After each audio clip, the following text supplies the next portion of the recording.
Nouveau rebondissement ici à Sebring avec Marco Werner qui est rentré directement dans les garages. Pas directement dans les garages. On a eu l'impression que c'était un arrêt tout ce qui est de plus ordinaire pour la numéro 2. Marco Werner s'est arrêté. Il y a eu discussion. On a remis du carburant et à ce moment-là, on a entendu Marco direct in the pits. Direct.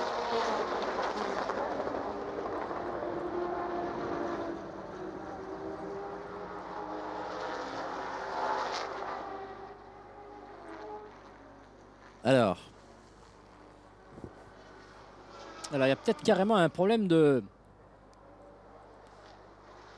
puissance, en tout cas sur une certaine position de l'électronique. Il y a un manque de puissance pour Marco Werner. Ouais, c'est étonnant, il y a 3 tours, il vient de réaliser son meilleur tour absolu de la course. Je vous rappelle une 45 954. C'est là qu'on lui a indiqué, on a mis le carburant, le diesel, et c'est là qu'on lui a indiqué de rentrer. Et qu'évidemment, dans le paddock de Sebring, on vient voir ce qui se passe sous la tente Audi. Alors, le capot arrière a été déposé, hein, il est devant la tente. Les mécaniciens arrivent et observent. Il est bloqué sur un rapport.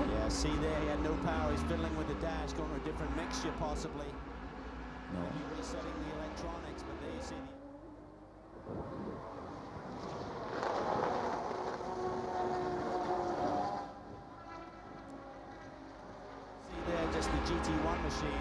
Et il reste en 3. Hein. Là, vous avez vu, il passe pas au-delà de la 3e. Surtout, il modifiait la position de l'électronique. Hein, il tentait plusieurs réglages électroniques sur le boîtier pour essayer de retrouver de la puissance et de retrouver une bonne utilisation moteur.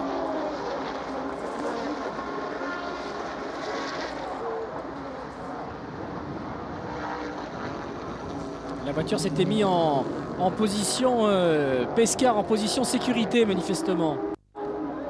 Marco, can you hear me? L'ingénieur de la télémesure a dit on l'emmène derrière parce que peut-être on peut résoudre ce problème. Les deux volants, les deux boutons qu'il y a à droite du volant sur l'Audi, ce que vous avez vu manipulé par Marco Werner, celui du dessus c'est le contrôle de traction. Alors a priori c'est pas ça, mais en dessous l'autre molette qu'il manipulait c'est effectivement le mix. C'est les réglages de l'injection. Ouais, exactement. Et c'est là qu'il y a ce switch, le fameux 9 dont on lui parle.